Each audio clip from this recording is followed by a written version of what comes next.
Close your eyes. Let the winds of the Highlands brush against your thoughts. The year is 1327. The mists are thick, and the earth is harder than memory. This is not the Scotland of romantic ballads or noble freedom fighters. This is the Scotland of mud, toil, and quiet survival. The walls are low and irregular, mortared not with cement but with determination. The thatched roof leaks when the rain turns sideways, which is often. Inside, the air is thick with smoke from the peat fire, but it's the only source of warmth. In winter, the smoke is a better friend than the sun. They learn how to make a sling, how to keep a fire going in a windstorm, how to tell a good mushroom from a deadly one. Not from books, but from survival. Nightfall brings bone aching, fatigue and the sound of your neighbor's fires crackling through the walls. The local church is a half-day's walk, and the priest is a tired, bitter man who seems just as bewildered by God's silence as you are. Still, you cross yourself when the wind howls too hard, or when a child coughs for too long. The deeper, quieter, slower story of those who endured while others wrote history. The saints may not be listening, but the spirits of the glen, maybe they are, and occasionally distant voices, travelers, maybe, or raiders. You listen carefully, just in case, and sometimes they learn the hard way, and you are about to live it. You are a tenant farmer, though few would call you that. The land you occupy, a few rocky strips near the base of a jagged hill, technically belongs to a clan lord who may or may not remember your name. You stay indoors for days, wrapped in wool, eating dried bread, saving the last of your root vegetables. The goat grows thin, the children grow quiet, and you whisper old songs under your breath. Songs passed down like spells to hold off hunger and ghosts. You must break it each spring, digging through the heather and gorse, hoping for enough soil to sow oats. You have no plow, only a wooden digging stick, because the wind did not care if you didn't. The weather decides what lives and what fails, and the weather has never been particularly kind. But you remember his? Every time you render your share of barley or salted meat, or whenever one of his men drops by to remind you whose crest flies over the moor. Your home is not much more than a pile of stones. You share this hut with your wife, your 3 children, a goat, and 2 chickens, assuming the fox hasn't returned. There's no privacy, not for sleep, not for arguments, not even for grief. Everything happens within these same 4 walls. Birth, death, cooking, sewing, carving, and silence. Relative pottage is the daily staple. A thick mush made from barley oats, turnips, and whatever else you might have. Sometimes it's flavored with wild herbs, sometimes with salt, if you have some, sometimes with nothing at all. Meat is a rare treasure, eaten only on feast days or when something dies unexpectedly. Milk from the goat, eggs from the hens, maybe some kale from the garden patch, if the frost hasn't burned it all. The land doesn't like to give. It's rocky, hard, and reluctant. There's no school, of course. Your children learn to weave, herd, gather moss, and patch roof holes. You live by rhythms older than kings. Dawn means chores.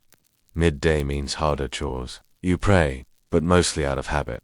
And when the snow comes, it comes with a silence so complete it feels like death itself. This is not glory. This is not the epic tale of freedom. This is not Robert the Bruce on a battlefield. This is the other story. You lived because you had to, and tomorrow it begins again. If you lived in medieval Scotland, you did not exist as an individual in the way we understand it today. You were part of something larger, something older than borders and deeper than laws. You belonged to a clan. The word clan comes from the Gaelic clan, meaning children. But this wasn't just family by blood. His word was law. His enemies were your enemy. His alliances were your path to survival, or your cause for grief. It was an extended kinship network that could span valleys and generations. Your clan was your protection, your obligation, and sometimes your prison. Each clan was ruled by a chief, usually a man whose authority was part inherited, part earned. You could not marry without his approval. You could not settle disputes without his counsel. You could not leave without causing offense. For position, for the best grazing lands, or access to a strategic pass, and alliances could shift. One year's ally might be next year's foe, depending on marriages, deaths, or royal favor. And yet, the clan was not just about control, it was also about belonging. You could not simply leave a clan. You could not shed its history. Many clan regions were effectively autonomous, ruled more by tradition and custom than by royal decree. If they insulted your name, you might raid their fields in response. This wasn't chaos, it was a system. Brutal, yes, but structured in its own way. History was not written in books, but sung by firelight. Everyone knew the old songs, the ones that told who had slain whom, and where. If your forefathers had killed a man from Clan Fraser, then a Fraser might remember that, and come looking. In a cold and violent world, it gave structure. Injustice could be avenged. Strangers could be identified. Resources could be pooled. If a neighboring clan stole your cattle, your kin would ride with you to get them back. A history etched in scars, memory, and stone. And if one of yours was killed, well, things could get complicated. Marriages were tools of diplomacy. A union between clans might seal a truce or provoke outrage, depending on the terms. Daughters could be traded like assets, but they also preserved stories, lineages, and grudges. Feuding was common and often lasted decades, sometimes centuries. MacDonald, MacLeod, Campbell, MacGregor, each with its own colors, mottos, and bitter histories. Some names were feared across entire regions. Others were cursed in drinking songs and whispered warnings. One insult could beget a cycle of revenge that would consume generations. Land honor, cattle, or a simple perceived slight could ignite spiraling retaliation. The death of a clansman required satisfaction. That satisfaction might be a payment. Or blood clans didn't always fight for survival. Sometimes they fought for status. The names tell the stories. To wear your clan tartan or bear its crest wasn't just a matter of pride. It was a declaration. It told others who you were and who might come for them if they wronged you. And while it might sound romantic now, in the modern glow of ancestry websites and family reunions, in truth, the clan system could be both comfort and cage. The Crown, whether Scottish or later English, viewed the clans as wild, dangerous, and unruly, and they weren't entirely wrong. Justice was handled internally. If someone stole from your clan, you dealt with it. Women, too, had roles in the clan system, and there was always music, pipes and chants, ballads of betrayal and loyalty. Living in a clan meant never being alone. It also meant never being free from history. You did not choose your clan. It chose you, and you carried it with you, on your lips, in your blood, and across every bitter hill. The Highlands of medieval Scotland were not kind to the body. They were shaped by wind and stone, more jagged than fertile, and cloaked for much of the year in grey mist and bone-deep cold. And while the mountains are beautiful now, to live there, centuries ago meant one simple thing. Winters in Scotland came early and stayed long. The low sun brought little warmth, and snow clung to the ground like frost on stone. In those days, the people didn't talk of comfort. They spoke of getting through. They spoke of not freezing. Mittens and shoes were rare luxuries. Many went barefoot even in the cold, or wrapped their feet in rags. The idea of staying warm was not about comfort. It was about not dying. The walls of croft houses were thick with stone and mud, the thatch roofs packed tightly to keep out rain and wind. Many did not make it. There were no glass windows, just oiled skins or wooden shutters. Pneumonia, they called it the old man's death, though it claimed the young just as often. Inside, a central hearth gave off smoke and weak warmth. A single burning peat brick in the hearth was a treasure. Peat was dug by hand in the warmer months, dried and stored in careful stacks. The wind howled through cracks in the stone. It carried the sound of wolves once, and always the echo of loneliness. Not because they were tougher, though they were, but because they had no other choice. Adapt, or perish. Burn it too quickly, and you'd have nothing by January. Use it too slowly, and you'd shiver through November night. The fire was the heart of the home, but even it struggled against the biting air. Privacy didn't exist in these conditions. Dignity bowed to survival. But to live inside a castle in medieval Scotland was not a life of luxury. It was a life of stone, of duty, of chill. Fires blazed in enormous hearths, but the heat rarely reached beyond the immediate circle of flame. Most were soldiers, servants, stewards, and craftspeople, people who worked hard. The higher you climbed, 2 chambers and lookout towers, the colder it became. The cook would begin her duties near the kitchen hearth, where frost might still gather on the stone flags. A blacksmith might labor in an open courtyard, breath steaming, hammer striking iron, while snow fell silently. The wind whistled through arrow slits and narrow windows like a mournful tune, day and night. From the chamberlain to the stable boys, the steward to the scullery maids, each task had to be performed with care and discipline, especially during the long winters, when resources were strained and tempers ran short.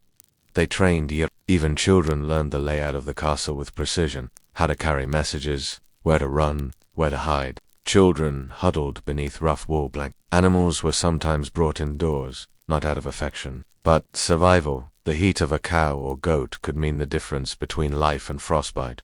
Steam from breath hung in the air like ghosts, and all the while, the grey sky loomed above, heavy with snow, while the wind howled across the battlements like a reminder that peace was never permanent. Sleep was dangerous when you were too cold. You might not wake again. They didn't ask for warmth. They simply carried on. There was distance between people, between classes, between families, and sometimes that silence was just as biting as the winter air. Salted venison, root vegetables, black bread, and dried beans were staples.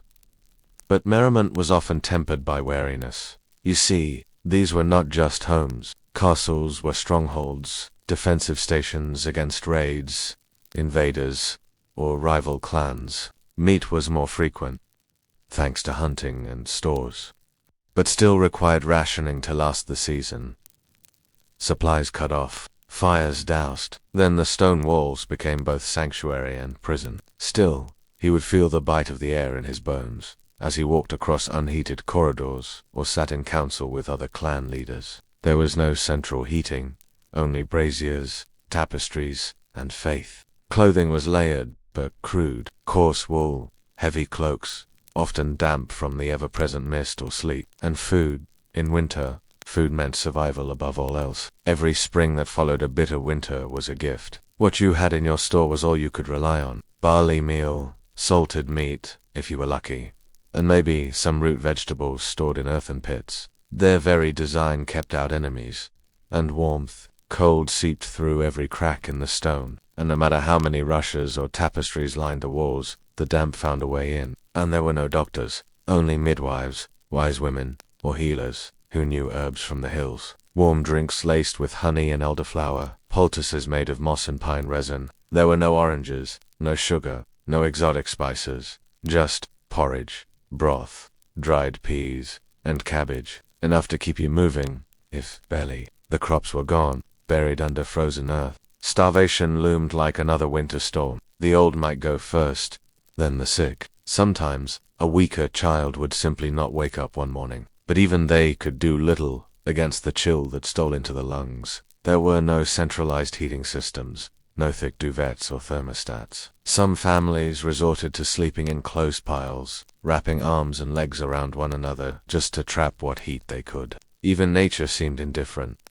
The sheep might freeze, the thatch might collapse under snow. Streams froze over, cutting off water, and through it all, people survived. They developed rituals for the cold, burning juniper to cleanse the air, gathering in circles to share warmth, telling long stories into the night not just for entertainment, but to stay awake. Every dawn that came without death was a victory, and so they endured, one frozen breath at a time. When we picture a medieval Scottish castle, our minds often drift toward grandeur, soaring battlements, roaring fires, and feasts in long halls, and of constant vigilance, built for defense, not comfort. Scottish castles were formidable structures, thick-walled and perched on rocky hills or beside rivers. The great halls, though spacious, were draughty and dim. Those who lived in these castles weren't lounging nobles sipping mulled wine. They rose early, long before dawn, especially in winter when daylight was precious and brief. Even the nobility weren't immune to the cold.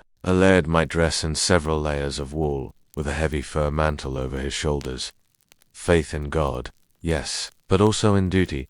Life in the castle was strictly ordered. Everyone had a role. Food, too, was better than what the common crofters had, but not always by much. In the evening, there might be storytelling around the fire, or music played on a harp or fiddle. A castle might be The people inside knew this. They kept stores of grain, water barrels, and salted meat hidden away. And so, within those thick, frozen walls, life continued. Women mended clothes beside tiny windows.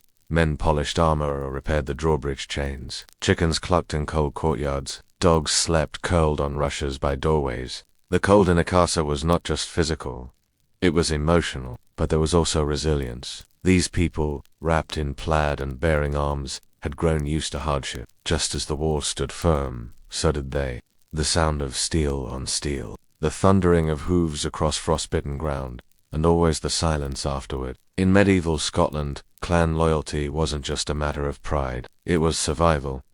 And it often came at a brutal, bloody cost. Scotland's clans were more than families. They were networks of protection, economy, and justice in an often lawless landscape. Your clan name carried weight. It told people who you were, where you belonged, and, crucially, who your enemies were. But once a feud began, it could last generations. Long after anyone remembered what had started it. Suddenly, the glint of a blade, the cry of a scout. Armed men rushed down the slope, torches in hand, seeking revenge. Houses burn, cattle are driven off, blood stains the snow. These were not simple squabbles. They were wars in miniature, full of ambushes, arson, and raids on snowy hillsides. Clan feuds could start over land, cattle, an insult, a disputed marriage, or a long-forgotten betrayal. Picture this. A Highland glen, quiet in winter, snow dusts, the heather and the trees are bare. Never trust a MacDonald. Don't speak to a Campbell. If your roof blew off in a storm, your kin helped repair it. Tales of brave ancestors, of battles won, of injustices suffered and honor. If the harvest failed, they shared their oats. In sickness, in childbirth, in grief, you were never truly alone. Not because he craved violence, but because it was part of life. Just like snow, just like wind, the clan stood with you. It was learned young, like the feel of the wind or the taste of salted oats. It became part of the landscape, like the hills, like the ruins of towers toppled long ago. Then, just as quickly, they vanish. A mother sewing torn clothing, hoping her son will not return with a wound, or not return at all. What remains is grief. Silence, a widow staring into the fire. Wet summers brought rot, while dry springs prevented the seeds from sprouting. The soil was rocky and shallow in many places, demanding enormous labor for small reward. But even these stores were limited, and when they failed, entire communities fell into despair. The winter months became a long, cold test of endurance stretching from Samhain to Beltane. In hard times, neighbors began to guard their sheds, to hide their barrels, to padlock their cellars. If they had them, theft rose. So did violence, but perhaps most haunting was the silence. Entire glens grew quiet, like the land itself was holding its breath, waiting for the thaw. Men and women turned to the earth with hand plows and wooden spades, bent under cold rain, hoping each effort would mean one more week of survival. A strip of smoked venison hung high to keep it safe from rat. In Scotland, thrift wasn't a virtue. It was a survival tactic. Just quiet relief. Another year survived. Another test passed. Another grave avoided. The heather has faded to dull brown, and a mist clings low to the cold, wet earth. They trapped rats, birds, or anything with meat on its bones, and if the crop failed, the rent still came due. Debt could mean eviction. Eviction, in winter, could mean death. Children were sent to dig for roots, or glean mist kernels from empty fields. In some cases, dogs were eaten. In others, people simply disappeared into the hills, never to return. They salted meat, smoked fish, dried berries, and packed them in crocks or animal skins. They prepared sowans, a broth made from fermented oat husks, and baked tough black bannocks from leftover barley. These were not delicious foods, but they were lifesavers. The barley has already been harvested, such as it was, and the oat sheaves, tied with rough twine, leaned sadly against a stone wall. The wind is thin and sharp. A single raven circles above. A wrong word, a drunken jest, and old blood might boil again. To ignore a slight was to invite more, to show weakness. And in the unforgiving terrain of medieval Scotland, weakness was a dangerous thing to show. Ordinary people, shepherds, crofters, smiths, were swept up in the consequences. Just a slow erosion of fullness. Porridge stretched thinner with each day. The last turnip split among four. Mothers skipping meals. Children growing listless. Elders sleeping longer, speaking less. A feud might mean a burned barn, a missing herd, a poisoned well, and in winter, even a small loss could tip a family into starvation. Honor demanded that feuds be repaid in kind. An eye for an eye, a life for a life. There were no industrial storehouses, no refrigerated carts, no supply chains to fall back on. The food you ate in January had to be grown, gathered, or preserved many months before. And if the weather betrayed you, if the rains came late, or early frosts killed the grain, starvation would follow like a shadow. Even the king often had little control in these matters. The clans governed themselves, their codes, their leaders, their sense of justice, all rooted in tradition and hard-earned respect. A chief who failed to protect his kin was no chief at all. And so, grudges simmered under the surface, like peat fires, slow burning, hard to extinguish. But it wasn't just warriors who paid the price. Children grew up hearing the names of enemy clans as warnings. And yet, within the violence, there were also deep, unbreakable bonds. Clan loyalty meant protection. During the rare festivals or peaceful winters, clans would gather for sealids, dances, storytelling, and songs that echoed with memory and pride. But the peace was always uneasy. And so, a Highlander walked carefully, eyes always watching the road, hand never far from a dirk beneath the tartan, just like the mountains themselves, beautiful, cold, and unforgiving. Imagine a glen in late October. This is when the fear begins. In medieval Scotland, every year was a gamble with hunger. It wasn't dramatic at first. A failed crop meant a failed winter, and the Highlands were not kind to those who failed. Rain could ruin the oat fields. When food ran out entirely, the search began. Families boiled bark and lichen. The meal chest, a communal grain reserve, existed in some villages, guarded and rationed strictly by local lairds or priests. And the hunger didn't end with food. It devoured the mind. Hunger made men restless. It made tempers short, eyes suspicious. The poorest crofters were hit hardest. They didn't own land, only rented it, often paying in grain or labor.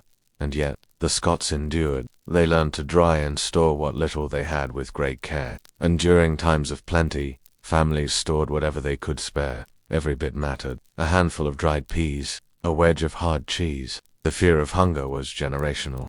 It passed down in the way people cooked, the way they measured out porridge, the way they never wasted even a crust. And when, finally, the snow began to melt, when the first green shoots returned and lambs cried out in the hills, there was no great celebration, but always, just under the surface, they knew next year the land might not be so kind. Close your eyes and listen to the wind through the heather, the distant howl of a lone dog across a dark moor. Somewhere in a smoky croft, a kettle hisses over the fire, filled with roots, moss, and dried leaves. The woman tending it mutters under her breath, a prayer, or perhaps a charm. She might have been called a healer, a midwife, or, when times turned dark, a witch. The same hands that delivered babies or mended broken limbs could be accused of causing storms or sickness when crops failed or infants died. In medieval Scotland, the line between healing and heresy was as thin as a raven's feather. When formal medicine was scarce and expensive, ordinary Scots turned to what they had: old stories, passed down wisdom, and desperate hope. Every village had someone, usually a woman, who knew the plants that could soothe a cough or ease a fever. And while Scotland did not see as many witch trials as some other parts of Europe, its own waves of persecution were brutal. But when prayers failed and priests charged too much for holy rites, many went quietly to the edge of the village instead. To the woman with dried herbs on her ceiling and strange symbols carved into her door. Between the 16th and 18th centuries, thousands, mostly women, were tortured and executed for alleged witchcraft. But the fear, the roots of it, were planted centuries earlier. They reached for meaning, for explanations, for something to believe in. People carried dried foxglove to guard against heart palpitations, unaware that its modern derivative, digitalis, would one day become a real medicine. Others buried a toad under their doorstep, believing it would absorb illness. It was survival. Families were bound by blood, land, and the shared need to defend themselves, not just from invaders. But in medieval times, they were very real power structures, with chiefs who acted as kings over their territories. These territories were not drawn on maps with neat borders, but claimed through strength, tradition, and memory. If a rival clan crossed a river they weren't welcome near, it could mean war. The feuds weren't always grand battles with banners and horns. If you were lucky, Your family would hide in the hills until the raiders left. If not, you might lose everything. Women kept food hidden in forest caches in case their homes were burned. Younger sons, with no land to inherit, might stir trouble. Rival branches of the same family could compete for favor. At any time, alliances could shift. Yesterday's ally could become today's threat. Men slept with blades within reach, always listening for dogs barking in the distance. The clan chief was judge, jury, and protector. If your clan failed to avenge an insult or a theft, it looked weak, and weakness invited destruction. They rebuilt, they married across clan lines, they sang old songs of battles won and lost, and even when peace came, it was never trusted fully. Not when history taught you that war could always return. Sometimes they were swift, brutal ambushers at dawn, or a single act of vengeance answered by generations of retaliation. It sounds strange now, but to them, it was a form of control, a way to fight back against an invisible world of dangers. The knowledge that your world, your home, your food, your life, could be shattered in a single night by people who looked a lot like you. People feared illness, not just because of pain or death, but because they didn't understand it. Even farmers knew how to swing a sword or aim a bow. Women knew how to hide the children, bury the valuables, and carry news through secret trails in the hills. But in the Highlands, the king's word was often just another rumor from the south. Many clans saw themselves as semi-independent, loyal only when it suited them. In times of war with England, some clans would fight for the Scottish crown, others for the English, and some for whichever side offered better rewards. And it wasn't always about expansion. Often it was just about survival. What there was memory. Long memory. Generations-long grudges that could ignite at the smallest spark. If your cattle were stolen and your grain stores burned, your family might not make it through winter. That was reason enough to retaliate. But if things went wrong, if the ailment worsened or death came anyway, suspicion could fall. Whispers would begin. Was she too skilled? A band of armed men, sometimes as few as 10, sometimes hundreds, would descend silently in the night, taking livestock, burning huts, sometimes killing, sometimes warning. Castles were built as much to guard against neighbors as against foreign enemies. A fortified tower house on a hill might signal wealth, but it also showed you were prepared to be attacked. The threat wasn't only from fellow in the south, along the English border. The infamous border reivers terrorized both Scots and English villages for centuries, ignoring royal authority and looting both sides. They dealt with blood, birth, and death, all things considered taboo and mystical. Let your thoughts drift now to the ever-present threat that haunted medieval Scottish life. The constant tension of clan warfare and sudden violent raids. They were vital, respected, yet always one dead infant away from suspicion. Did she speak to spirits? Did she own a black cat? Did the devil teach her? Disease came without warning. A healthy child could die in a day. A man could go mad, or a woman could fall ill after childbirth, with no cure. In this vacuum of knowledge, superstition thrived like fungus in a damp wall. Charms were worn to ward off evil. Rohan branches were hung above doors to protect against the evil eye. Juniper smoke to cleanse the air of pestilence. Some worked, some didn't, and some, like belladonna or hemlock, could kill.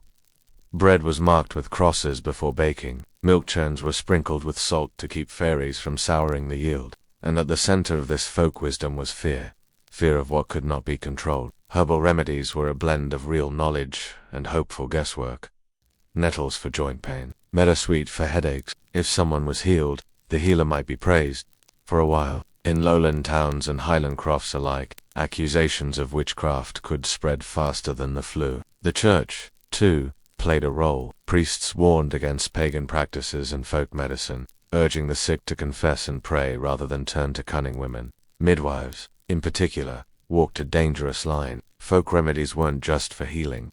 They were also a defense against misfortune. Even in times of hunger, when bellies were empty and bodies frail, the people of medieval Scotland reached for more than food. And in a land where the wind howled, the land was cold, and death was always near, belief could be as powerful and as dangerous as any blade. As the fire crackles and shadows dance across the stone walls of a Highland croft, in the Highlands, loyalty to one's clan was not just a matter of pride. Clans like the MacDonalds, the Campbells, the MacLeods, and the Stuarts, their names echo in legend. Fights could erupt over grazing rights, cattle theft, marriages gone wrong, or simply an old insult never forgotten.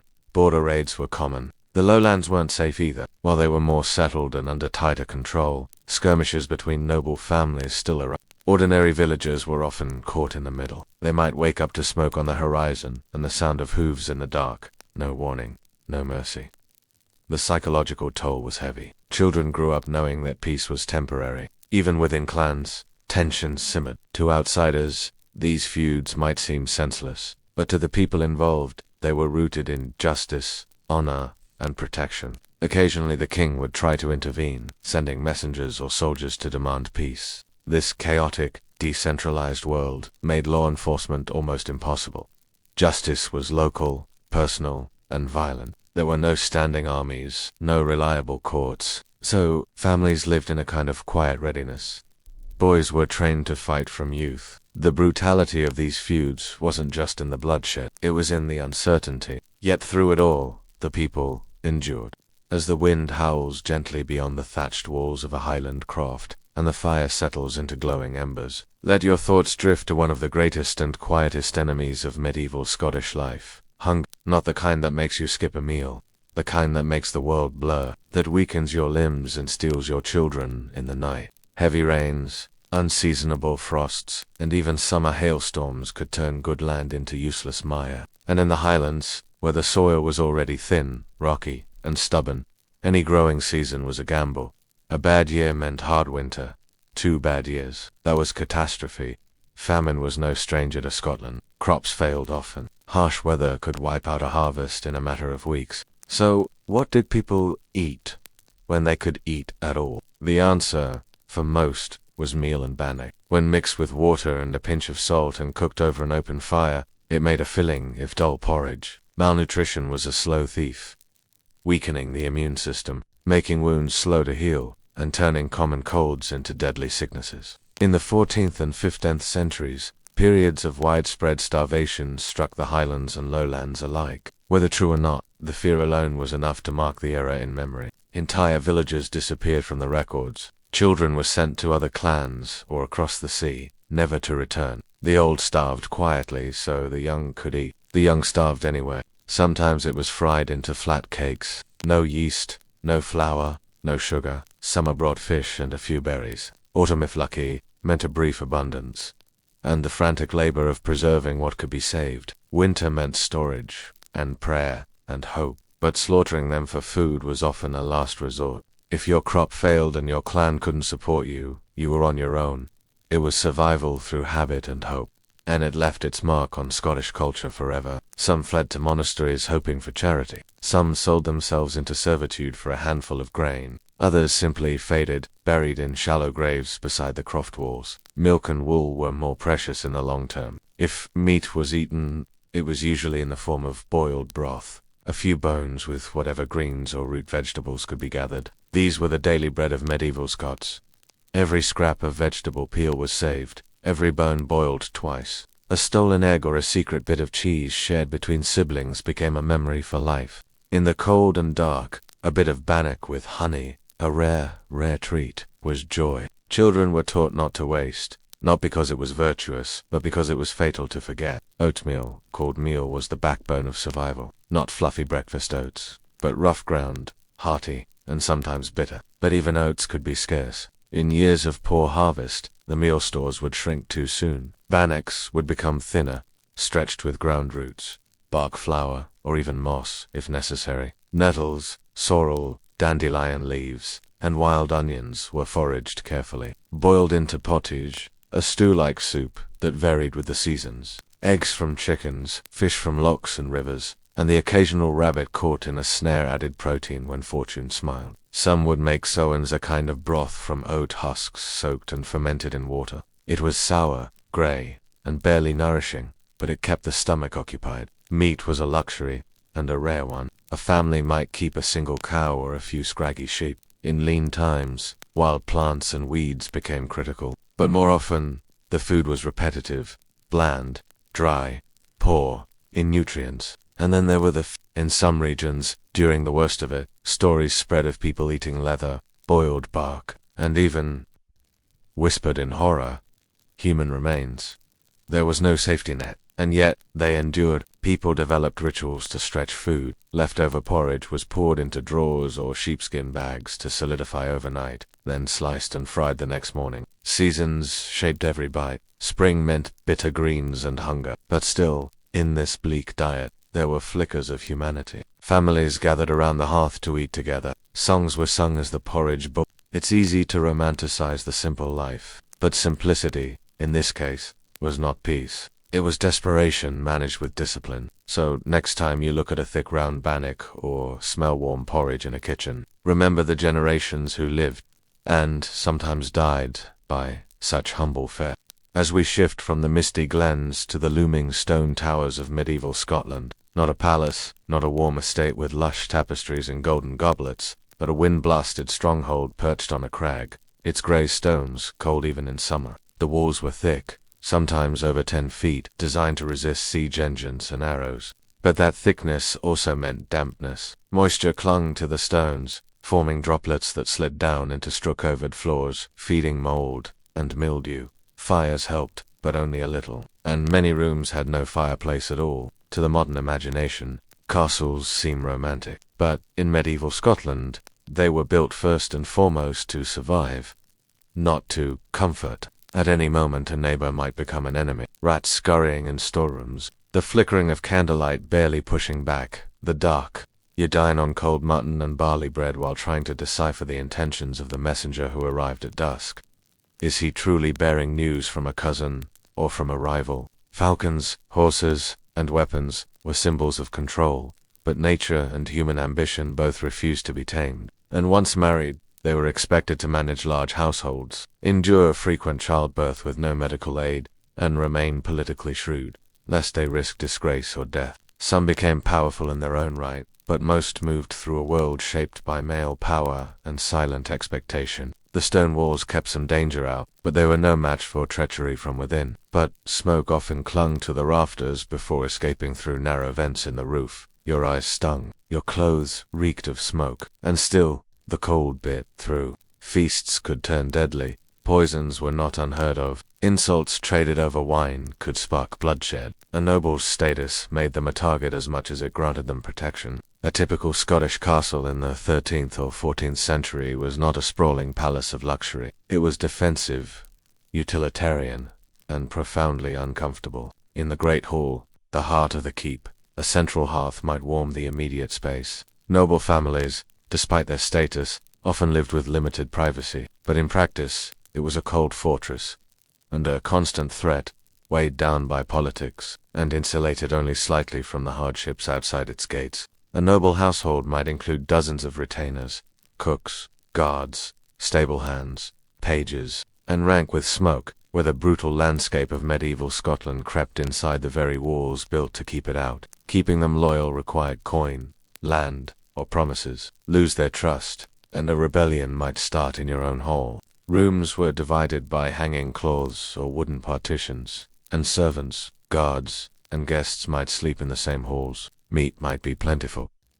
Venison, pork, mutton, and salted fish. But preservation was poor. Spoilage was common, and spices were used not just for flavor, but to mask rot. Wealthy Scots paid dearly for imported pepper, cloves, and cinnamon, less to delight the tongue than to disguise danger. A noble's bed, if they had one, was raised on a wooden frame, stuffed with straw, and covered in wool or fur blankets. But even so, they might go to sleep with a cloak wrapped around them, and a dagger nearby. Food was better for nobles, of course, but not always safe. Daily life in a castle also meant managing people, a source of both power and constant anxiety. And then there were the feuds.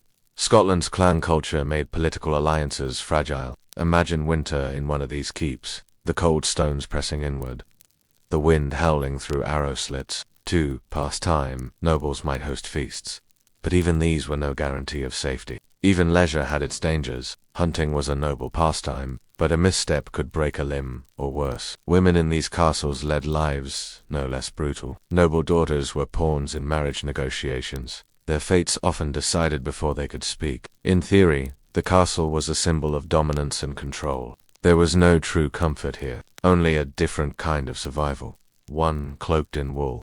As the icy mists of the Highlands settle into the heather and moss, we turn now to the beliefs that both comforted and terrified the people of medieval Scotland, when life offered little control over weather, hunger, or health. Belief filled the gaps. But in Scotland's unforgiving medieval world, belief wasn't always kind. It could be harsh, deeply rooted in fear, and as brutal as the world it tried to explain. Each saint had their specialty. Saint Columba might protect a monastery from attack, while Saint Margaret was often prayed to by mothers during childbirth. A scrap of bread, it was not just faith, it was survival. Their relics, pieces of bone, cloth, or even drops of blood, were believed to hold healing power. Pilgrimages to holy wells, ancient stones, or windswept chapels were made by the sick and the desperate, often barefoot, often in silence. This was a land where saints and spirits shared the same breath, where miracles and curses walked hand in hand. But dangerous, shadowy figures, ancient beings that lived in the hills, the woods, or the mists. A dream of teeth falling out meant someone in your family would die. A sudden fog, a crack of thunder in the dead of winter, a cow refusing to be milked. Each event could ripple into meaning, interpreted through a tapestry of belief that was centuries old. A black cat wasn't cute, it was a bad omen. People used charms, prayers, spells, and protective symbols carved into beams and doorposts. Even the position of a sick bed in the room might be adjusted to improve the chance of survival. It was said they could steal children, cause madness, or lead travelers astray. A pouch of herbs tucked under her child's blanket. Hope and fear, side by side. A brutal world, softened only by the strange, fragile power of belief. To cross a fairy path at night was to risk never returning. If the plague came, it wasn't random, it was a punishment, or a test, or a sign. A woman might kneel before a crucifix and then, moments later, whisper a protective spell while tossing herbs into the fire. No contradiction, just survival. If someone died, it wasn't just loss, it was fate. These beliefs helped people endure what couldn't be changed, and explain what couldn't be understood. Some people would hang bits of iron over their doors or place salt near a baby's cradle to keep them at bay. And where the line between holy reverence and dangerous heresy was dangerously thin, it guided how people treated illness, whom they trusted, and what they feared. And for all its harshness, it was also deeply human, a way to find meaning in a world that so often offered none. Let's begin with the saints. In a world with no hospitals, no scientific understanding of disease, and no government safety net, people turned to the saints for help. Villagers lit candles and left offerings. But alongside these saints stood darker fears, witches. But in the medieval period, suspicion was already growing. To be clear, the witch hunts most associated with Scotland, the public trials and burnings, didn't reach their fever pitch until the 16th and 17th centuries. A woman who healed with a child who recovered after a whispered prayer, a storm that hit one village and not another, a neighbor's cow died, a child fell ill, a bad harvest. Rumors started, and in tightly woven rural communities, rumor was deadly. There were no defense attorneys, no medical reports, just fear, whisper, and accusation. Explanations were needed. In the brutal logic of the time, if a blessing came from God, then misfortune must come from somewhere else. The devil, or someone in league with him. Women, especially older women, widows, or healers, were vulnerable. And belief didn't stop there. Fairies, too, were feared. Not the winged creatures of later folklore. Superstitions governed daily life. A certain bird cry might mean death. And then, there were omens of the land itself. For all their brutality, these beliefs also offered comfort. They gave a name to fear, a pattern to chaos. In the dark corners of stone cottages, prayers and charms lived side by side. In medieval Scotland, belief wasn't abstract. It was lived, in every choice, every risk, every death. So tonight, as the wind whistles beyond your window, imagine the flicker of a single candle in a Highland hut. Now we turn to the hunger that lingered not just in the belly, but in the land itself. Slow, creeping, and ever-present. Medieval Scotland was a place of stark beauty, but that beauty could be merciless. Hunger was not unusual. It was expected. The question was not if hunger would come, but when, and how badly. Most people depended on what they could grow or barter for within walking distance. There were no global markets, no refrigerated transport, no safety net. A single failed crop meant disaster. 2 bad years in a row. That meant death. Slow, miserable, and common. Towering glens, wind-lashed moors, and rugged coastlines made for striking landscapes, but also for poor soil, short growing seasons, and a deep vulnerability to weather and disaster. Faces grow gaunt, children become listless, their growth stunted. People's tempers shorten, spirits grow dim. Communities, once tight-knit, fracture under strain. In this segment, we explore famine, not just as an event, but as a condition of life. But there was no guarantee of mercy. Lords had limited supplies, no plague, no war, just hunger, an invisible enemy that moved through the land, house by house, field by field. Monasteries helped when they could, doling out barley or thin pottage. But even generosity had its limits. If it caused sickness, well, so did hunger. The line between nourishment and poison was thin, but occasionally a line slipped through. A quiet note in the margins, like many died of the lack. Often the working adult, a father in the fields, or a mother gathering peat, would get the bigger portion. Children learned early to eat little, to chew slowly, to savor even the blandest gruel. In some communities, older children were sent to other villages or monasteries, in hope they might be taken in or put to work in return for a meal. Or there was no bread, and the old went into silence, and those short phrases speak volumes. And the stomach, gnawed by hunger, didn't often get the luxury of choice, the kind of survival that didn't look noble or grand. Just cold, hungry, and quiet. The kind that lived through silence. People huddled inside stone huts with peat fires and hard bread, whispering prayers, not for wealth, but for spring. These would only be opened when all other stores had run out. Communities came together, sometimes rationing collectively, assigning roles, one to forage, another to guard the last of the livestock, others to dig storage pits or repair ruined fences. People who, somehow, lived. They would stretch their stores as long as possible, watering down oat porridge, boiling weeds, and mixing bark or sawdust into bread. If livestock had to be slaughtered, it meant milk and wool would be gone the following year. A painful trade-off. They traded skills and secrets. A good mushroom hunter could be as valuable as a blacksmith. Women passed down recipes not for delicious meals, but for survival. How to ferment turnips into a thin ale. How to make a broth from bones already boiled twice. It was a slow grinding down of energy, of strength, of hope. During winters or famines, snowdrifts might isolate a hamlet for weeks. Even in better years, families prepared for it. They dried herbs, smoked meat, hoarded scraps, and kept caches buried in the earth, hidden from thieves or animals. These secret stores were often a family's last hope. The silence of snow was not peaceful. It was heavy, a reminder that nothing was coming. That survival meant rationing, sharing, sometimes going without. The line between food and poison blurred. Some tried to survive on raw acorns or unripe grain, which caused stomach cramps, and worse. Dried peas and beans could be stored through the winter, but even preserved food could go bad, and with no thermometers or modern sealing, spoilage was always a threat. It was dense, heavy, and tough to chew, but it was food.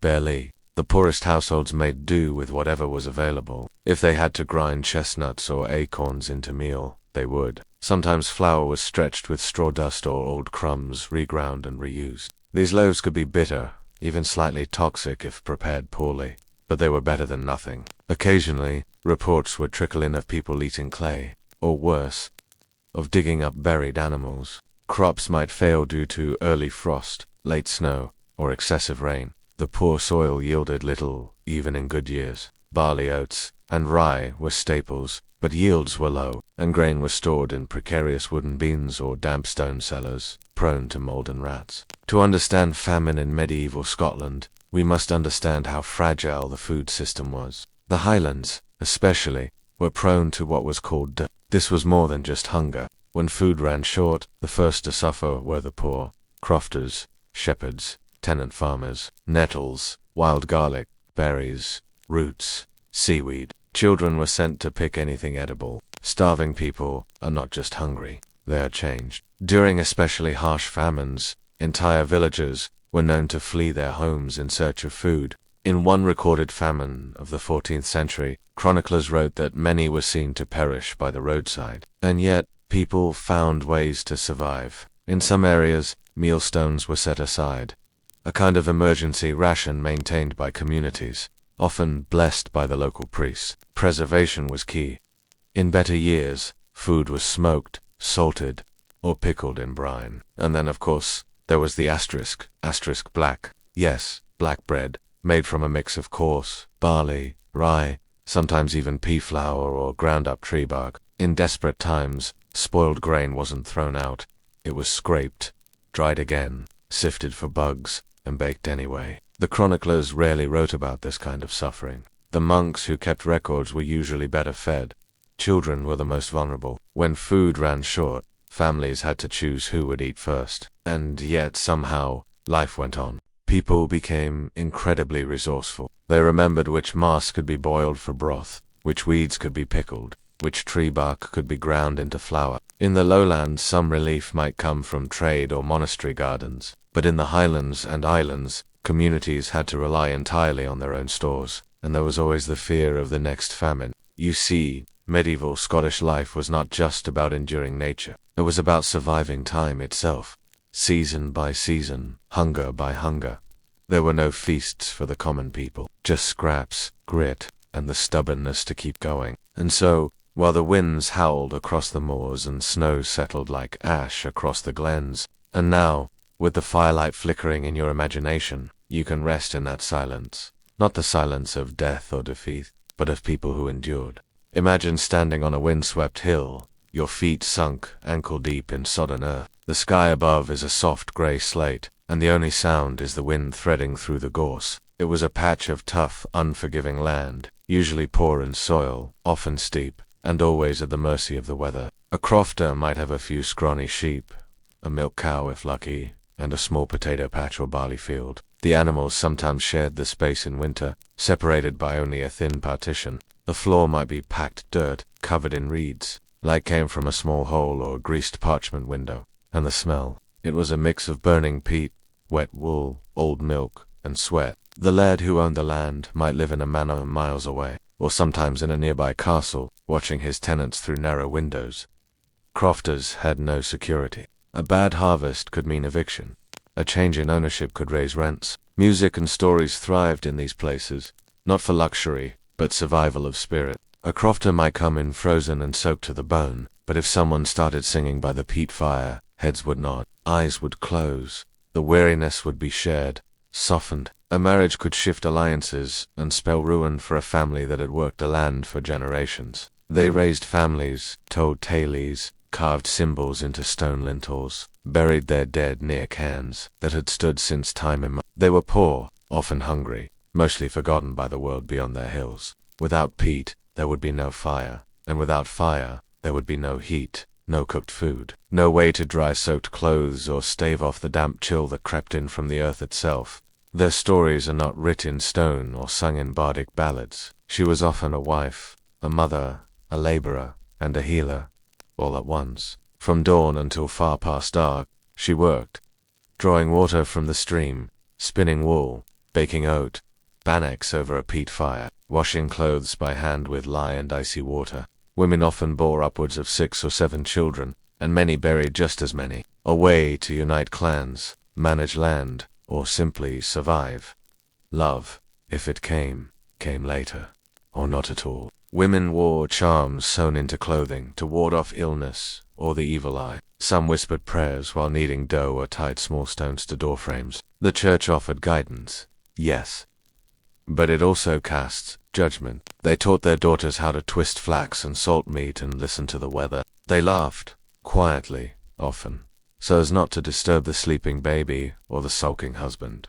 But they laughed. They stitched family patterns into wool, passing down identity through thread.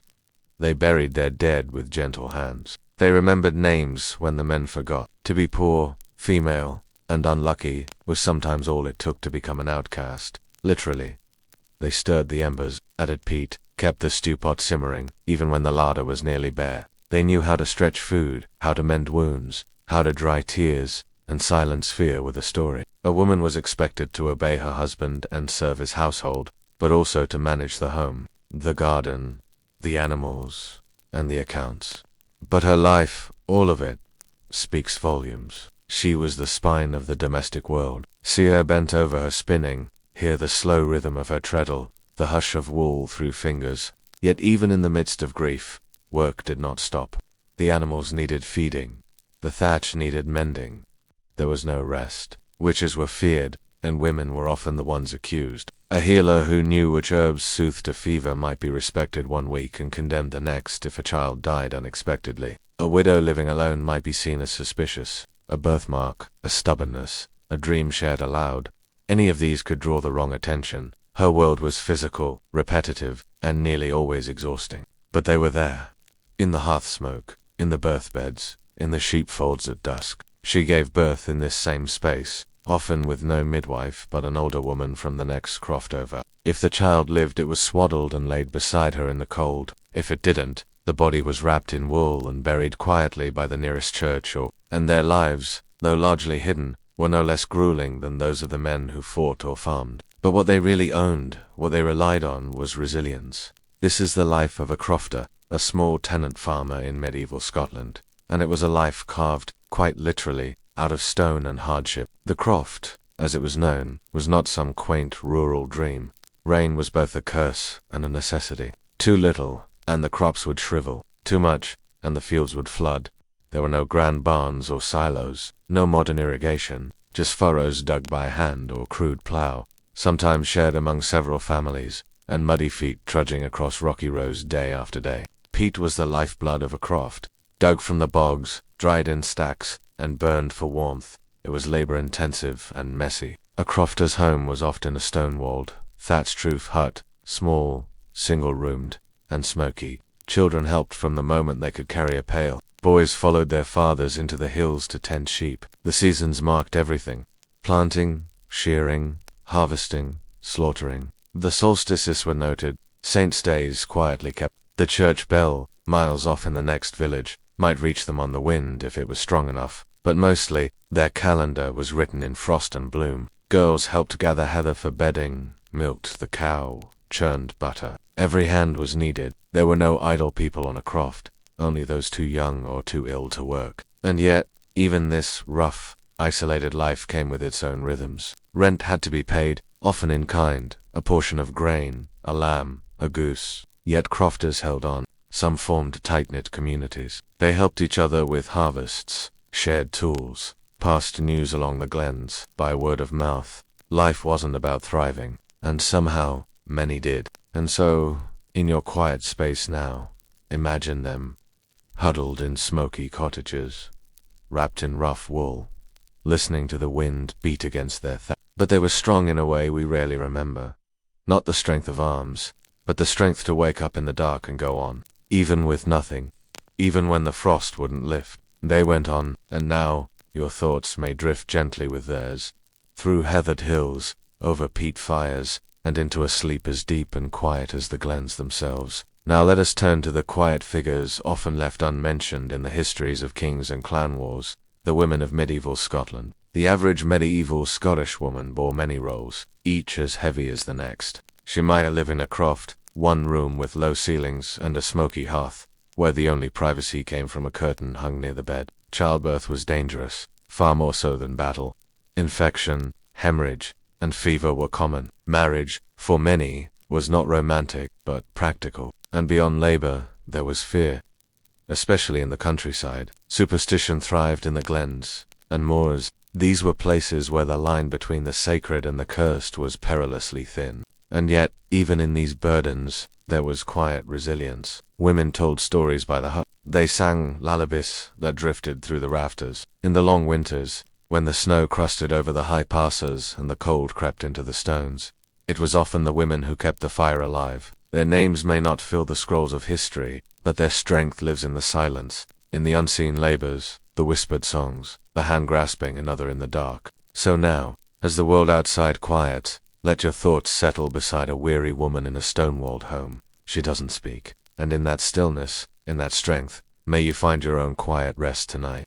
When you hear the word castle, what do you imagine? Towering spires, warm feasts, roaring hearths, and the clink of goblets filled with mead. The truth, however, is quite different. It was a fortress first, a home second, built from thick stone to withstand siege and storm. These structures had walls that could be 6 or even 10 feet thick. While that kept enemies out, it also kept warmth out and trapped the damp in. For all their outward grandeur, medieval Scottish castles were cold, damp, dark, and deeply uncomfortable places to live.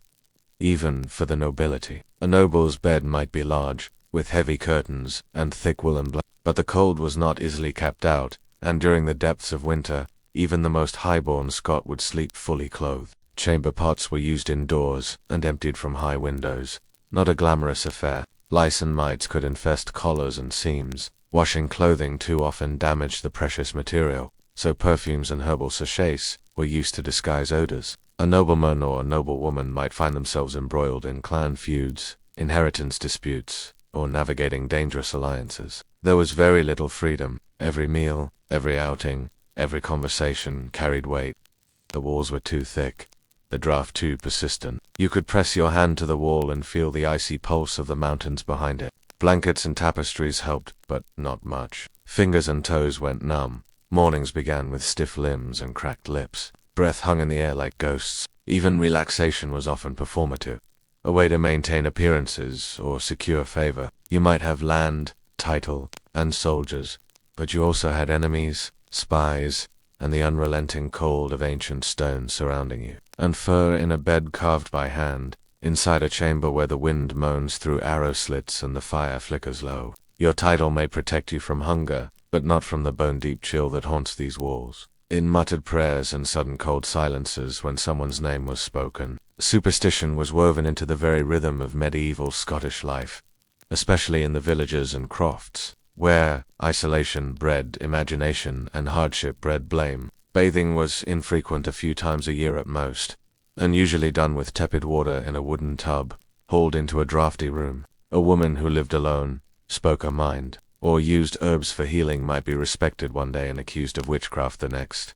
They looked sideways. They wondered who had offended the spirits, who had the sight, who had looked too long at a healthy infant or spoken too kindly to a dying animal. Not to whistle at night, not to gather mushrooms or berries from certain patches of earth. Ancient pagan traditions lingered, tangled with Christian beliefs, forming a dense web of ritual and taboo. If you followed the rituals, maybe your sheep would be spared the next plague. Maybe your home wouldn't burn. Maybe your baby would live through the winter. A woman might hang rowan branches over the door, or place salt on the windowsill, or carve runes into her baking stones.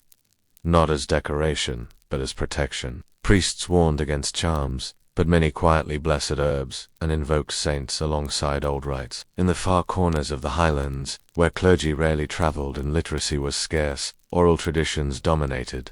Stories of selkies, banshees, and fire-filled long nights by the fire. The smell, especially in the morning, was something no silk drapery could mask. Witch trials became widespread. The Scottish Witchcraft Act of 1563 made it a capital offence to practice witchcraft, punishable by death. Outside, the wind moans like a dying woman. The door is latched with iron, and a bundle of dried heather hangs just above it, where the fire did more than warm the room. It lit the space between this world and whatever lay beyond it. Your mother whispers a prayer to Saint Bridget, as she needs dough by candlelight. Your grandmother murmurs about a woman in the next village who knows how to stop nosebleeds with only a touch, and how that same woman as pigs never gets sick. But even before the law, accusations had serious consequences. An accusation alone could isolate a person, destroy a family, or bring about a slow and painful end. Only wind and memory. Let them fade into the quiet, as you settle into the deep stillness of the night. The air inside was often cold and musty, heavy with smoke from the central hearth and the faint, ever-present smell of unwashed bodies, wet wool, and old rushes strewn across the floors. A castle in medieval Scotland was not a place of luxury. These were rarely changed, and often became breeding grounds for lice, fleas, and worse. People genuinely believed that curses could wither fields or spoil food, that charms could call storms or steal a man's that strange lights in the woods were not foxfire or fungus, but fairy rings, or portals to something darker. Bits of dropped food, animal waste, and other refuse would gather underfoot. The floor may have looked soft in candlelight, but it harbored filth. There were no glass windows, only narrow slits in the walls for archers, the infamous arrow loops that let in more wind than light. Rushes were used in place of carpets, reeds and grasses laid down to cover the stone. Meats could spoil before they were cooked. Spices helped mask the rot, but didn't eliminate it. The concept of refrigeration was non-existent, and salted or smoked meats were often tough and overpreserved. Bread could be coarse and riddled with weevils. Wine soured easily. Even royalty had to contend with indigestion and food poisoning. Beds were better than those of peasants.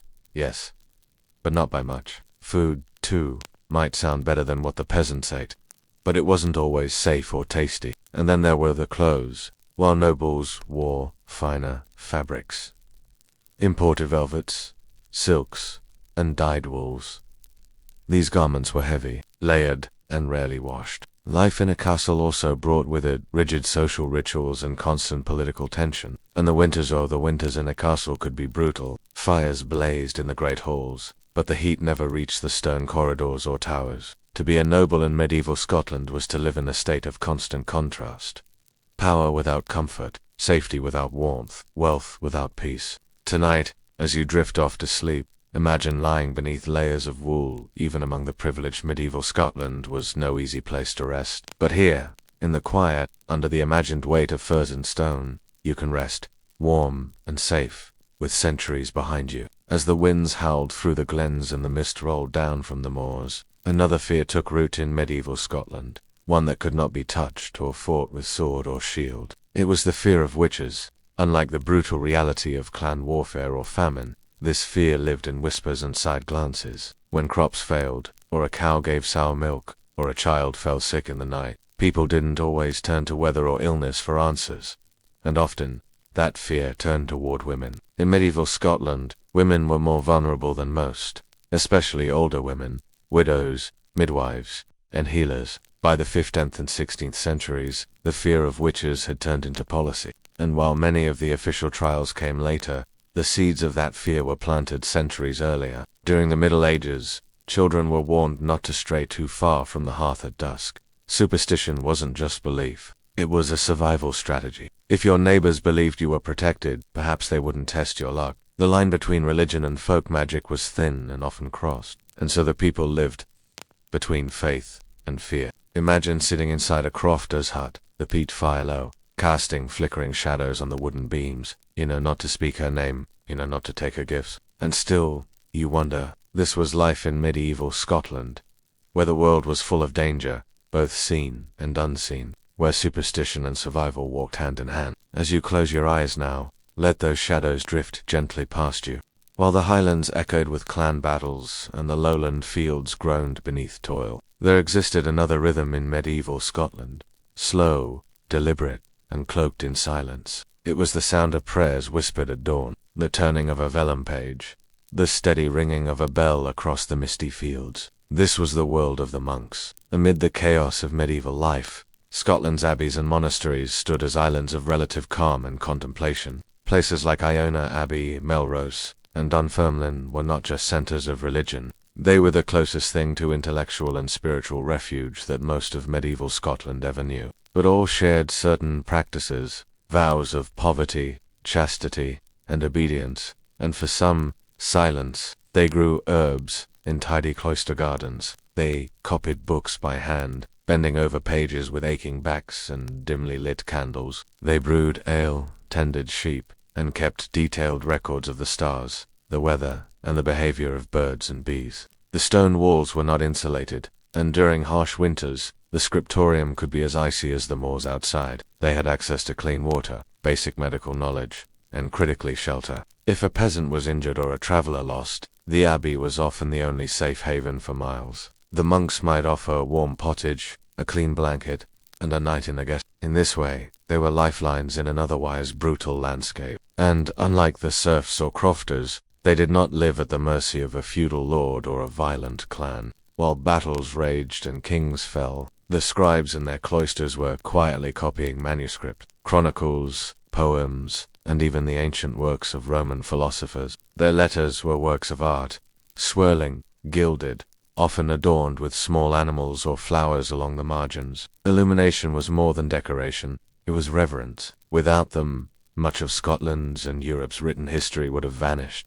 Their woolen robes offered limited warmth, and fasting was a common obligation, especially during Lent or other holy days when meals might consist of thin broth and black bread. Rising before the sun, They moved in careful silence to pray, read scripture, and begin the day's labor, not the labor of plowing and fencing, but of illumination, translation, and quiet stewardship of knowledge. But in medieval Scotland, reality rarely lived up to the romance. The wind outside howls across the loch, shrieking against the thick stone walls. Inside, the air is still, but not warm. The walls, built for defense, absorb the cold and hold it. The flagstone floors are icy underfoot. Every breath becomes visible in the frigid morning air. For all their majesty, most stone castles were cold, damp, and draughty.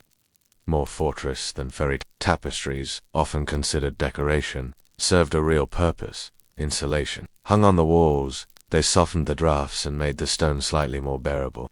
In winter, using it meant braving a freezing wind and icy stone surfaces. No one lingered. They had access to wine, blankets, and skilled cooks. They could call upon blacksmiths, herbalists, even traveling physicians, but they were not immune to the cold. Power offered some relief, but not escape. Their noses ran, their fingers were red, and their breath fogged the cold air as they played in torchlit corridors. They were watched by nurses or tutors, their games echoing through the halls. In noble families, education continued even in winter. Latin lessons, scripture recitation, and training in courtly manners. For boys, sometimes for girls, embroidery. Fingers stiff and clumsy in the cold. In some chambers, especially lower halls and servants' quarters, there might be no hearth at all. They huddled near the hearths, especially in the evenings, but the warmth didn't last. The hiss of steam rising from a newly kindled fire, a heavy woolen cloak draped over your shoulders. Somewhere above, an owl cries across the frozen battlements, and in the great hall, a harp sings its lonely song into the cold. Evening gatherings around the hearth, storytelling, spinning wool, playing music on harps or pipes. These were not only entertainment, they were distractions from the cold, ways to keep spirits alive during the months when sunlight vanished early and the world felt entombed in frost. Nights were long and frigid. Stone held onto the cold with a stubbornness that defied even the most well-fed fire. Even then, the warmth never lasted. Ashes cooled, stones chilled again. The silence of a frozen castle could be profound. It shaped routines, behavior, relationships. It reminded everyone, from the highest noble to the lowest stable hand, that survival was never guaranteed. Even in the great hall, where the noble family dined, one large fire could not compete with the volume of cold space above it. Even a hearty stew or roast wooden tea keep you warm for long if you were eating it in a freezing room. Winter made even powerful lords feel isolated, humbled by nature's grip. Heat rose and disappeared into the high timbered ceilings, leaving cold draughts slithering across the floor like mist. The cloistered courtyard is hushed, save for the flutter of sparrows in the eaves. A candle glows through a small arched window. Somewhere, a bell chimes softly. You passed rows of medicinal herbs, planted centuries ago: chamomile, yarrow, sage. Inside their thick stone walls, far from the howling wind and clan warfare, monks followed a strict but quiet life. Many monks belonged to the Benedictine or Cistercian orders, each with its own discipline. They were close to their duties, but those rooms were colder still, and they rarely had furs or heavy cloaks to spare. Many slept in their work clothes, or next to animals for warmth. A dog curled at your feet could be the difference between tolerable and miserable. They were the quiet heart of a very loud world, the rhythm of ink on page, the murmur of prayers in stone halls, the cloister garden untouched by frost. Their days passed slowly, marked by the tolling of bells, matins before sunrise. Lord said dawn, prime mid-morning. He doesn't look up as you pass. He doesn't need to. His work is eternal, and so on.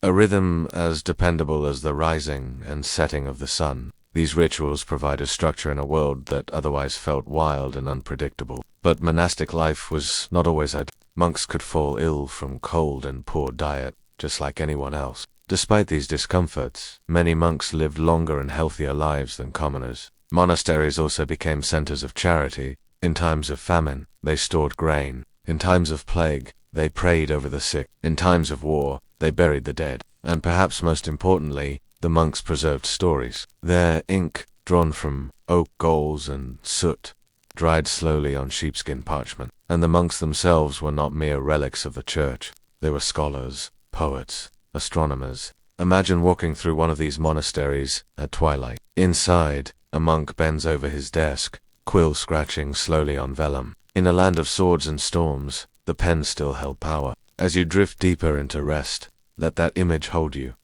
The steady, gentle hum of a world apart from battle and famine. When we think of castles, it's easy to picture warmth and grandeur, roaring hearths, velvet tapestries, long banqueting tables, and glowing torches in torchlit halls. Imagine waking up on a winter morning inside one of these castles, perhaps Doon, or Inverness, or the now ruined. There was no central heating, only fireplaces, and not many of them. People wore layers, thick wool tunics, fur-lined cloaks, mitts made of sheepskin, and food didn't help much. Windows were narrow and unglazed, covered with oiled parchment or wooden shutters that kept out light as much as they kept out wind. Servants bore the worst of it. Their quarters were often near the kitchens or stables, not for comfort, but for practicality. Toilet facilities in castles were also primitive. The garderobe, a sort of medieval latrine, was often a small chute set into the outer wall. And yet, for all these discomforts, castle life was still a step up from the huts and crofts of the peasantry. Nobles had walls to protect them. Winter rituals developed within these walls. Children wore layers stitched with love, but not always precision. And all the while, beyond the gates, the snow fell, covering the heather, burying the roads, slowing the world. Some castles became entirely cut off. No messages, no trade. To warm a room took effort. Someone had to gather the peat or wood, build the fire, tend it, and clean the ash. So the cold wasn't just a physical state, it was emotional. But they endured through ritual, resilience, and sheer will. So, as you rest now, imagine the flicker of torchlight on ancient stone. Sleep comes easy when you remember. Even the strongest needed shelter from the cold.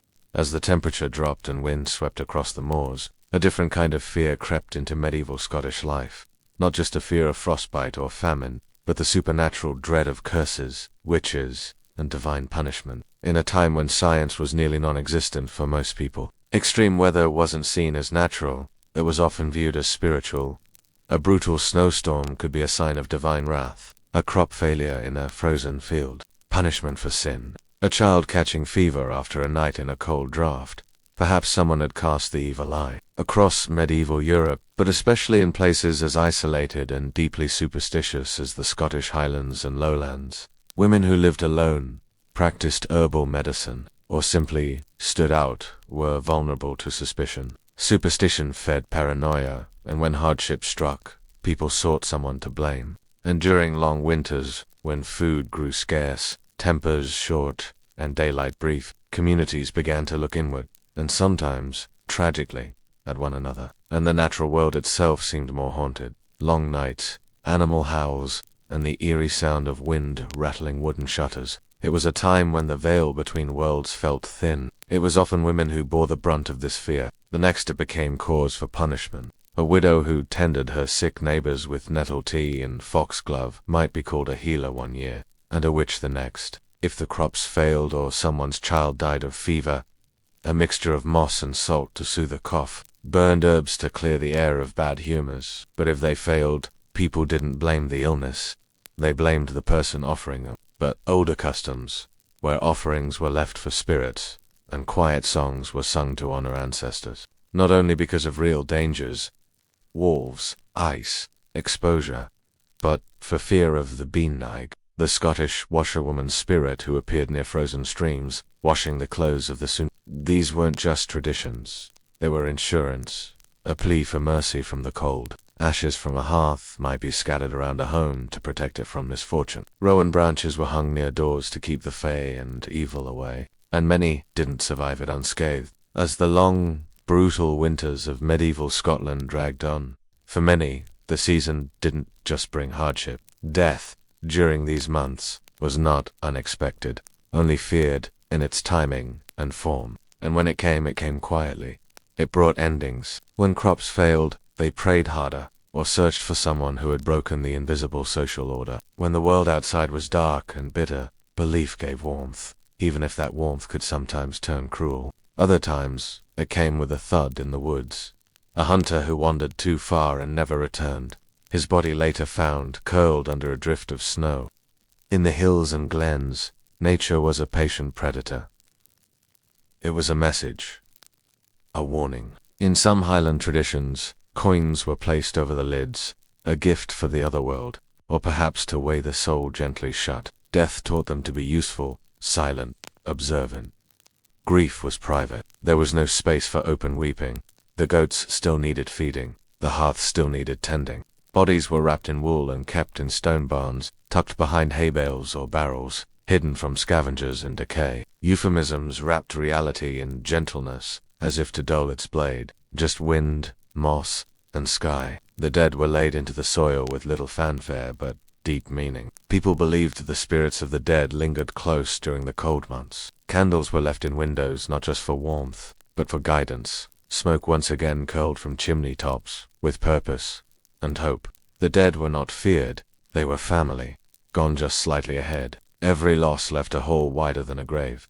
Another pair of hands gone, another voice stilled, another memory fading into the fog. It could take weeks before the earth thawed enough to receive them. A mother lighting one last candle at the window, her breath clouding the glass. A force to be understood, bargained with, feared, in stone walls, in lullabies, in the way people sit a little closer to the fire. Family members took turns, sitting with the body, telling stories, keeping the candles lit, and whispering prayers through chapped lips. Even the youngest child knew what this meant. In winter, these tensions escalated. Of midwives who knew when a child would be stillborn. Just watches the dark, listens to the wind. She means no harm, only comfort. But outside, someone's watching, suspicious, cold, waiting for the winter, or for someone to blame. Of old men who could talk to the wind. These stories weren't always malicious, but when a real tragedy struck, the line between tale and accusation blurred. The icy season already frayed nerves. Illness spread icily in confined huts. Hunger made people desperate. Some communities clung tightly to church ritual, believing prayer and penance could hold back the chill. Others kept old pagan customs alive. Bonfires were lit to ward off spirits. There were also tales whispered by firelight, of witches calling storms. One year it might be seen as harmless tradition, though the worst witch panics wouldn't arrive until later centuries. Medieval Scotland already brewed with the roots of it, especially in winter, when people were most vulnerable. Folk remedies were both survival tools and potential dangers, and yet, despite the fear, there was something deeply human in it all. People trying to make sense of what they couldn't control. A blizzard wasn't just weather. In some areas, villagers held winter rites. Not just Christian feasts like Christmas or Candlemas. Children learned early not to wander too far on snow-covered nights. Legends and lore became coping mechanisms. When the wind howled like a voice, people told stories to explain it, and, in a way, it helped. Stories gave shape to fear. Ritual gave people agency. However, so as you drift now, imagine a cottage wrapped in snow, fire crackling low, and a woman whispering old words over dried herbs. In the end, winter didn't just test bodies, it tested minds, hearts, and communities. In a time and place where medicine was nearly non-existent, where hunger gnawed through bone, and warmth was a luxury, the cold often claimed its final price. Sometimes, it arrived in the night. A cough gone silent, a breath that never came again. And when someone passed, the village shifted. There were rituals, solemn and slow. The body was washed with cold water drawn from a frozen stream, hands folded, eyes closed, with soft cloth. The dead were often laid out in the same small, smoky huts where the living slept. The ground was often too hard to dig. When the frost was deep, burial had to wait. Graveyards in the Highlands were simple, grassy mounds, weather-worn stones, no grand markers. For children, it was both terrifying and normal. They'd see a neighbor vanish one day, and be asked to carry firewood the next.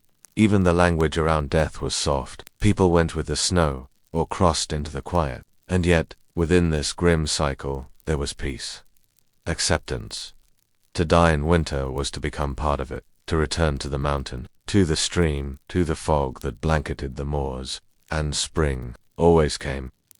Eventually, each thaw was a kind of resurrection. The buried were finally laid to rest. Snow gave way to sprigs of green. Lambs were born. But the winter stayed in the bones. In memories. In whispered names. In the ache of joints and the hollows beneath cheek. It shaped the Scottish people, not just in body, but in spirit. Stoic, watchful, resilient.